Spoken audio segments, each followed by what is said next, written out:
Bonjour, bienvenue sur 5 vérités semaines. Moi, c'est Chlo. Nous allons aborder le chapitre des flux migratoires afin de mieux comprendre cette explosion qui nous touche actuellement. Pour cela, il faudrait distinguer l'immigration économique ou choisie, qui est un déplacement des travailleurs, de l'immigration contrainte. Cette dernière peut être actionnée par une famine, mais le plus souvent, elle est le résultat de guerres provoquant des fuites par peur de persécution. Une immigration contrainte peut aussi être causée par une invasion, c'est-à-dire une action militaire qui menace directement l'autonomie d'une nation et d'un territoire. Et l'histoire nous enseigne que les flux migratoires ont toujours existé.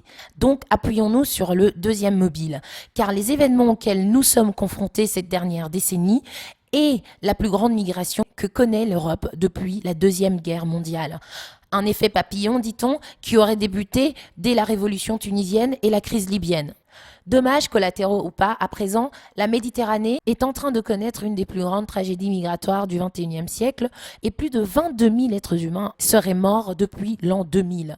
D'après le rapport de l'Organisation internationale sur le mouvement de migration dans le monde, soit une moyenne de 1500 vies perdues par an. Syriens, Érythréens, Somaliens, Afghans, Nigériens, Maliens, Gambiens et tant d'autres. Plus qu'une immigration, ceci est un chaos humanitaire que subissent ces êtres en essayant de fuir les invasions militaires qui, une fois de plus, menacent directement l'autonomie d'une nation ou d'un territoire, déstabilisant la paix dans le pays en question.